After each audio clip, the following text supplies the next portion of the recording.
वक्रता त्रिज्या एवं फोकस दूरी में संबंध।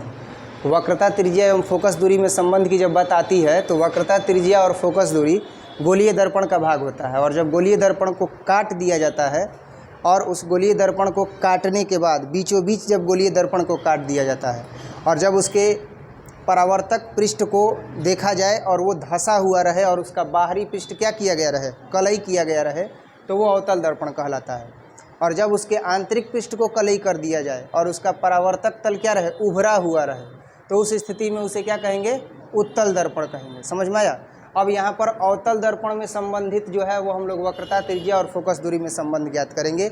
जहाँ पर एक किरण है, इसका नाम हम दे देते हैं AN डैश। क्या नाम दे देते हैं, AN डैश।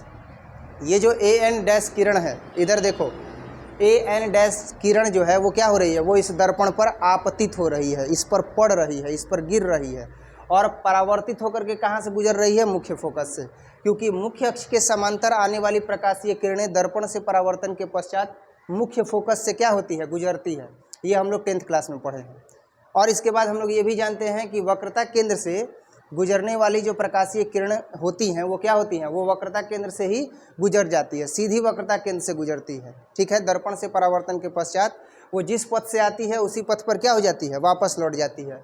तो ये रहा प्रकाशीय किरण, ये इधर आपतित हुआ है, यानी कि ये परावर्तित होकर के और इधर बिंदु C पर आया है और फिर इसी रास्ते क्या हो गया है, वापस चला गया है। ये 10th क्लास का नियम है किरण आरेख का, जो हम लोगों ने अभी देखा। अब इससे क्या बनता है, तो इससे एक AN डैश जो है वो आपतित किरण है। हम लिखेंगे कि MM डैश एक कौन सा दर्पण है, अवतल दर्पण है। क्या है, MM डैश एक कौन सा दर्पण है, अवतल दर्पण है, अवतल दर्पण है। एवं AN डैश किरण, AN डैश किरण इस दर्पण पर क्या हो रही है, इस दर्पण पर आपतित हो रही है ना, आपतित हो रही है एवं हो रही है एवं परावर्तन के पश्चात कहाँ से गुजर रही है, मुख्य फोकस से गुजर रही है ना। लिखेंगे एवं परावर्तित होकर, एवं परावर्तित होकर, परावर्तित होकर मुख्य फोकस से गुजर रही है, परावर्तित होकर मुख्य फोकस से क्या कर रही है, गुजर रही है। अब देखो, जब यह मुख्य फोकस से गुजर रही है तो मुख्य फोकस को किससे सूचित किया गया है, F से। तो हम यहाँ लिख देंगे कि मुख्य फोकस किससे गुजर रही है, F से गुजर रही है। अब तत्पश्चात हम देखेंगे कि चित्र में क्या क्या है। तो चित्र में जो है वह P जो है वह MM डैश दर्पण का क्या है, ध्रुव है। और MM डैश कौन सा दर्पण है, अवतल दर्पण। तो ये MM डैश अवतल दर्पण का ध्रुव P है। वक्रता त्रिज्या क्या है, वक्रता त्रिज्या PC है। एवं फोकस क्या है, तो PF इसकी फोकस दूरी है कि नहीं। तो लिखेंगे कि दर्पण में, या लिखेंगे MM डैश दर्पण में ध्रुव P है, ध्रुव क्या है, P है। मुख्य फोकस क्या है, मुख्य फोकस F है कि नहीं है, मुख्य फोकस F है। एवं वक्रता त्रिज्या क्या है, एवं वक्रता त्रिज्या PC है, एवं वक्रता त्रिज्या PC है। इसमें तो किसी को कोई डाउट नहीं है कि ये जो P है वह दर्पण का ध्रुव है और PF जो है वह दर्पण का क्या है, मुख्य फोकस है, और PC जो है वह क्या है, वह दर्पण की वक्रता त्रिज्या है। अर्थात हम एक चीज़ ये जानते हैं कि अगर दर्पण का मुख्य फोकस हो, अगर दर्पण का क्या हो, मुख्य फोकस हो, तो उसको PF तो बोला जाता है लेकिन सूचित किया जाता है F से। और जब दर्पण की वक्रता त्रिज्या हो तो उसे PC तो बोला जाता है लेकिन सूचित किया जाता है R से। और चिन्ह परिपाटी से देखा जाए तो चिन्ह परिपाटी से इस ध्रुव के दाहिने साइड में आते हैं तो वो धनात्मक मान होता है, बाएं साइड में जाते हैं तो क्या होता है, ऋणात्मक मान होता है। ये ध्रुव जो है, ध्रुव से जब हम लोग कहाँ जाते हैं, दाहिने साइड जाते हैं, आगे की ओर जाते हैं, फ्रंट वे में जाते हैं। लिखना बंद करो ना, ए बच्चा लिखना बंद करो, समय मिलेगा लिखने के लिए। ध्रुव P से जब हम लोग कहाँ जाएंगे, ध्रुव P से जब हम लोग आगे की तरफ जाएंगे, फ्रंटियर जाएंगे, तो उस सिचुएशन में सारा वैल्यू क्या मिलेगा, पॉजिटिव। और जब हम लोग इसके बैक साइड में जाएंगे तो उधर क्या मिलेगा, निगेटिव। यानी हम देखें तो P और F फोकस दूरी, P से कहाँ जा रहे हैं, बैक जा रहे हैं, तो ये क्या होगा माइनस, और P और C देखें जो वक्रता त्रिज्या है तो ये भी क्या हो जाएगा माइनस वक्रता त्रिज्या से। अब इतना करने के बाद अब हम चित्र में आते हैं। चित्र से क्या क्या हो रहा है यहाँ पे, है ना। चित्र से त्रिभुज CN' में, है ना, त्रिभुज CN' में क्या होगा, तो यहाँ देखो ये थीटा है और ये थीटा है ना। तो ये थीटा कोण से यहाँ पे परावर्तित हो रही है किरण, तो ये जब थीटा है तो संगत कोण से ये कोण क्या हो जाएगा थीटा हो जाएगा। तो अब हम चित्र से डायरेक्ट ये नहीं लिखेंगे बल्कि लिखेंगे कि कोण CN', कोण CN' बराबर है किसके, N', के, N', के। ये कैसे बराबर हो गया, संगत कोण से। किससे बराबर हो गया, संगत कोण से। अब देखो जब ये संगत कोण से बराबर हो गया तो ये थीटा है तो ये भी थीटा होगा कि नहीं होगा। और ये क्या है, ये जो है वो एकांतर कोण से बराबर हो गया। क्या एकांतर कोण से बराबर हो गया, कोण N' और N, कोण N', किसके बराबर हो जाएगा, N', के बराबर, N', के बराबर। इसका मतलब क्या हुआ कि ये दोनों कोण कितने हो जाएंगे, 2 थीटा हो जाएंगे। देखो AN', तो ध्यान से देखना, AN' और F यही ना है, AN', तो ये थीटा 2 थीटा हुआ कि नहीं हुआ। और एकांतर कोण से ये 2 थीटा इसके बराबर होगा तो 2 थीटा होगा कि नहीं होगा। तो वही तो किए हैं, AN' बराबर AN', बराबर क्या हो जाएगा, N', और कितना बराबर होगा 2 थीटा। हुआ या नहीं हुआ। अब नेक्स्ट स्टेप में हम लोग क्या देखेंगे कि नेक्स्ट स्टेप में अब थीटा आ गया और हमको क्या चाहिए, हमको चाहिए वक्रता त्रिज्या और फोकस दूरी में संबंध। वक्रता त्रिज्या आधार पर ही है, फोकस दूरी भी किस पर है, आधार पर ही है। और यहाँ पर एक लंब डाला गया है। क्या डाला गया है, लंब डाला गया है ना। तो लंब कहाँ से डाला गया है, तो N' जो है वो लंब है। चूँकि N' एक क्या है, लंब है। तो अगर यह लंब है तो इस स्थिति में अब हम क्या निकालेंगे, इस स्थिति में किस त्रिकोणमितीय निष्पत्ति का उपयोग करेंगे हम, ताकि हमें फोकस दूरी और वक्रता त्रिज्या में संबंध मिल जाए। तो हम देखते हैं कि फोकस दूरी और वक्रता त्रिज्या तो आधार पर है, ये लंब है तो ये क्या है, आधार है। तो आधार की व्याख्या करने के लिए एक कॉस का भी वैल्यू होता है, एक टैन का भी होता है। तो कॉस का वैल्यू लेंगे या टैन का वैल्यू लेंगे, इसमें थोड़ा सा कन्फ्यूजन हो जाता है। तो कॉस में कर्ण आता है और यहाँ पर क्या है, लंब।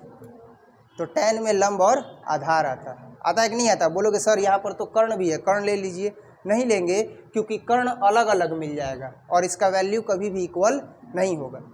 तो इसलिए यहाँ पर क्या करेंगे, ये लंब है तो लंब तो सब में रहेगा, लंब तो वो कॉमन हो जाएगा। और आधार अलग अलग है तो अलग अलग आधार की ही ज़रूरत है। एक अलग आधार मिलेगा तो वो फोकस दूरी हो जाएगा, एक अलग आधार मिलेगा तो वो क्या हो जाएगा, वक्रता त्रिज्या हो जाएगा। समझ में आया। तो अब यहाँ पर हम लोग इस स्थिति में त्रिभुज लेंगे CN', क्या लेंगे, त्रिभुज CN' में। तो क्या होगा, ध्यान देना, tan थीटा बराबर होगा लंब बटे में आधार। तो लंब क्या है, N' और बटे में आधार क्या हो जाएगा, NC। होगा कि नहीं होगा। अब देखो N' और बटे में NC हो गया, ये किस में, CN' में, है ना। CN' में tan थीटा बराबर लंब बटा आधार, तो N' लंब और आधार हो जाएगा N और C। हुआ कि नहीं हुआ। अब देखो त्रिभुज एक लेंगे N', त्रिभुज N' में। तो अब इसमें क्या होगा, ये tan 2 थीटा होगा कि नहीं होगा। तो tan 2 थीटा बराबर लंब बटा आधार, तो N' होगा ना जी, N' लंब और आधार क्या हो जाएगा, NF। अगर थीटा का मान अल्पतम हो तो क्या होगा, अगर थीटा का मान क्या हो, अल्पतम हो।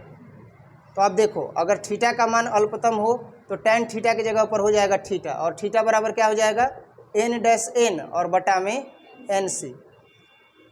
और इसलिए tan 2 थीटा बराबर है तो ये क्या हो जाएगा, 2 थीटा बराबर N' और बटा में NF।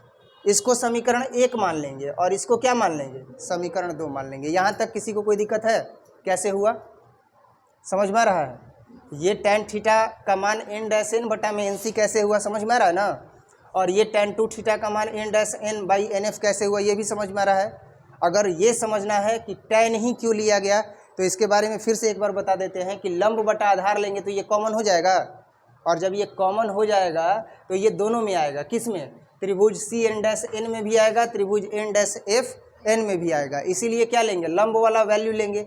और आधार तो हमें अलग अलग ही चाहिए, तभी ना हमें एन एफ मिलेगा और सी एन मिलेगा, तो हम लोग आसानी से वक्रता त्रिज्या और फोकस दूरी का मान रखेंगे, क्योंकि फोकस दूरी और वक्रता त्रिज्या तो अलग अलग है। तो अब यहाँ पर हम लोग समीकरण 1 और समीकरण 2 मिल चुका है, तो अब हम लोग क्या करेंगे कि समीकरण 2 में समीकरण 1 का मान रख देंगे तुरंत ही। तो देखते हैं कि क्या होता है।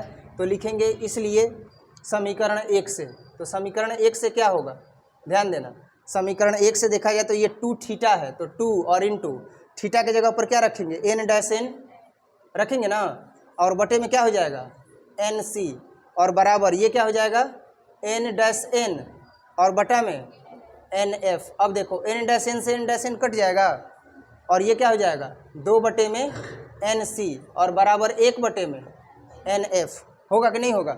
अब ध्यान देना, 2 बटे में एन सी है और 1 बटे में एन एफ है, लेकिन एन जो है वह किसके नज़दीक है, पी के अत्यंत नज़दीक है। तो लिखेंगे कि चूंकि एन पी के अत्यंत नज़दीक है, पी के क्या है अत्यंत नज़दीक है, तो जब यह नज़दीक है तो क्या होगा, तो जब नज़दीक है तो इस स्थिति में ये जो एन सी है वह किसके बराबर हो जाएगा, एन अब पी के नज़दीक है तो हो जाएगा पी सी, और एन एफ जो है वह किसके बराबर हो जाएगा, पी एफ के बराबर। अब देखो पी सी को हम लोग क्या बोले हैं माइनस आर, तो हम रखेंगे यहाँ पर माइनस आर। पी एफ को क्या बोले हैं माइनस एफ, तो हम यहाँ पर क्या रखेंगे माइनस एफ, और यही दोनों मान अब इसमें रखेंगे ना, तो इसलिए उपरोक्त पद में, तो उपरोक्त पद में क्या हो जाएगा, ध्यान देना, उपरोक्त पद में देखा जाए तो 2 और बटे में एन सी, तो एन सी के जगह पर पी सी होगा ना, और ये देखो 1 बटे में एन एफ, तो एन एफ के जगह पर पी एफ, तो अब हम रख देंगे यहाँ पर क्या पी एफ, और 2 बटे में पी सी के जगह पर माइनस आर। होगा कि नहीं होगा। अब इसके बाद 1 बटे में पी एफ, तो पी एफ के जगह पर माइनस एफ, तो ये हो गया माइनस एफ, ये कट जाएगा, और ये देखो ये हो जाएगा 2f और बराबर आर एकम आर। हुआ या नहीं हुआ। अब हमें f का मान चाहिए, तो हम इसलिए यहाँ पर क्या लिख सकते हैं, आसानी से लिख सकते हैं कि f बराबर, अब r सेम टू सेम रहेगा, और 2 गुणा में है तो इधर आकर के भाग में हो जाएगा, यानी f बराबर क्या हो गया r बटे में 2 हो गया। यही ना प्रूफ करना है। अब देखो जब कभी भी अगर अवतल दर्पण के लिए चर्चा करना होगा कि अवतल दर्पण के लिए उसका फोकस दूरी और उसके वक्रता त्रिज्या में क्या संबंध है, तो हम डायरेक्ट कहेंगे कि अवतल दर्पण की फोकस दूरी उसके वक्रता त्रिज्या की क्या होती है, आधी होती है। समझ में आया। अब ये फॉर्मूला जो है वो प्रूफ हो चुका है। अब इसके बाद दूसरा हम लोग देखेंगे उत्तल दर्पण के लिए। ठीक है, ठीक है, इसको नोट किया जाए।